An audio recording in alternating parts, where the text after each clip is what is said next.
como cada 15 días nos acompaña nuestra colaboradora Lorena Rivera, quien hablará precisamente sobre este tema, los riesgos de las armas de destrucción masiva. Buenas tardes, Lore, ¿cómo estás? Hola, muy buenas tardes al auditorio. Como siempre, temas muy delicados, Lore, pero esta semana con lo que pasó tenemos que hablar y tocar este tema. Así es, sobre todo porque las armas de destrucción masiva, justamente eso es lo que buscan, matar a la mayor parte de gente que se pueda. Tal cual. En una ciudad, en un pueblo, en un país, entonces, pero sobre todo porque aunque tenemos convenciones en la ONU que prohíben las armas, ya nos dimos cuenta que sigue habiendo armas químicas. Las armas químicas son un tipo de armas de destrucción masiva, como el gas sarín que se utilizó en Siria. Pero no es la primera vez que se utiliza, ya van varias veces que los utilizan. Y esta arma es, pues, el gas es incoloro, inoloro, insaboro. Entonces, y se puede utilizar como ojivas, como bombas, o en estanques de agua. En Y líquido, eso, en agua. O incluso la gente que se impregna de este gas puede contagiar a otros, y lo delicado es obviamente las convulsiones que causan, porque es un neurotóxico que afecta el sistema nervioso y obviamente eso impide que respires, que te muevas.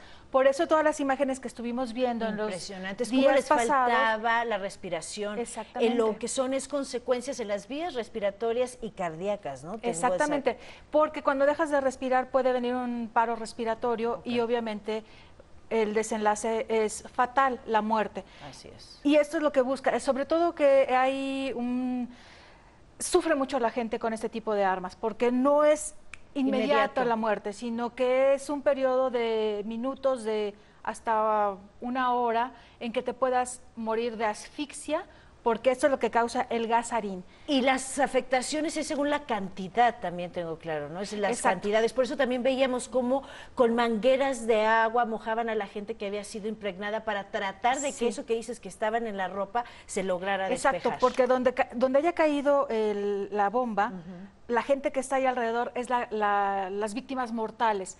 Aquellos que se impregnaron en ropa o en algunos otros artículos, se infectan y tienen consecuencias. Son las personas que se pueden, digamos, salvar, pero la gente que está en contacto directo. Esa es muy difícil, a menos de que actúen rapidísimo. Sí hay un antídoto, pero se tiene que actuar rapidísimo, pero tarda mucho tiempo en detectarse, porque no se huele, no sabe, no se ve, a diferencia de cualquier otro tipo de... ¿Y se indica, Lore, que bomba se continúe el uso de estas aunque estén prohibidas? ¿Qué es lo que exactamente qué es lo que va a pasar? La verdad es que el Consejo de Seguridad de la ONU tiene que trabajar, porque las partes que firmaron esta convención sobre prohibición del desarrollo, producción, el almacenamiento y empleo de armas químicas sobre su destrucción, se supone que desde el 97 entró en vigor. Y está prohibida. Se supone que Siria es firmante, porque ya en Siria hubo un atentado con gas sarín. Mató alrededor de 1.300 personas y otras 3.000 quedaron heridas con este tipo de químico, con este tipo de arma química. Es una crueldad que hagan eso, y más contra inocentes, contra niños, como lo vimos. Como lo vimos, exactamente. Pero no nada más ese es el riesgo o el reto que estamos viviendo la humanidad ahora, porque también tenemos bombas o armas biológicas, y además las bombas atómicas. Son 3 tipos de armamentos que se supone que está prohibido. Está prohibido por todas las partes firmantes en la ONU, pero sabemos que Estados Unidos tiene armamento nuclear, Rusia tiene armamento nuclear, Corea del Norte tiene armamento nuclear, Pakistán, Rusia, Irán. Estamos poniendo en riesgo a la humanidad, y sobre todo porque este tipo de armamentos no solo mata a las personas, también afecta el medio ambiente, a todos los seres vivos. Todo lo que es el ecosistema. Personas, animales, plantas, sobre todo porque hubo en la guerra de Vietnam, Estados Unidos utilizó un arma química muy potente, que era el agente naranja. Este agente naranja lo que hacía es un herbicida muy potente que deshojaba los árboles y también desmalezaba la selva. Entonces, los estadounidenses tenían obviamente la vigilancia y la visión para poder atacar en esta guerra.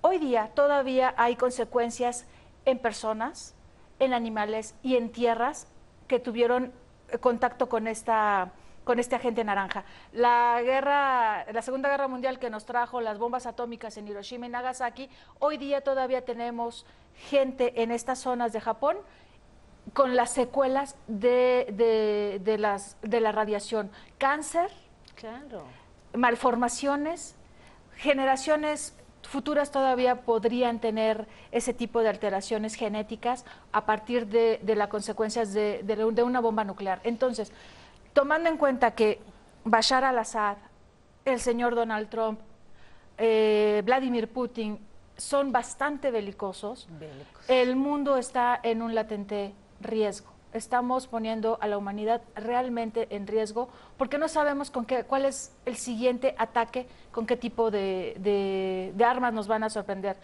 Vimos a Donald Trump que ya lanzó misiles Tomahawk. Sin avisar.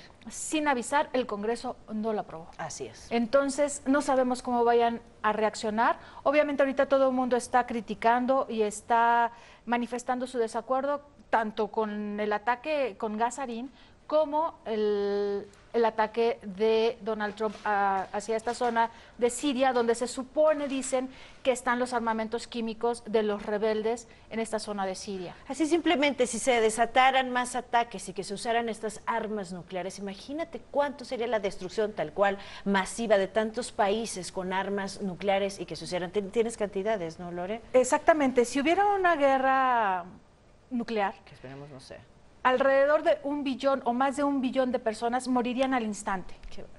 Y se quedarían heridas y con consecuencias alrededor de 3 billones de personas. La humanidad en estos momentos, la población es arriba de 7.000 millones de personas. Entonces acabaríamos con la mitad del planeta. Entre muertos, la humanidad, entre muertos y heridos. Y las consecuencias. Y las consecuencias, porque hay que recordar que una bomba nuclear afecta agua, tierra, aire, entonces, y eso, nada más recordemos Chernobyl. Esta explosión, porque fue un accidente en esta planta nuclear, trajo consecuencias durante más de 2 décadas. Ahorita ya más o menos hay cierta fauna que está regresando a la zona, pero ya no hay gente. Y hay mutaciones genéticas en los animales. Las plantas, ahí la tierra es infértil. Aunque crezca algo, si alguien se lo come, adivinar cuál es la consecuencia. Si se aplican estas armas nucleares, entonces habría hambruna. ¿Por qué? Porque habría afectación en la tierra, en el agua, se expande. Entonces, ¿qué pasa? La gente que no falleció en ese momento inmediato fallecería, obviamente, porque no iba a haber con qué comer. Esa zona de Siria, del Oriente, de Oriente Medio, justamente tiene problemas de desertificación. Parte de la guerra de Siria tiene que ver con cuestiones climáticas, desertificación, falta de agua. Los rebeldes tomaron algunas presas en Mosul.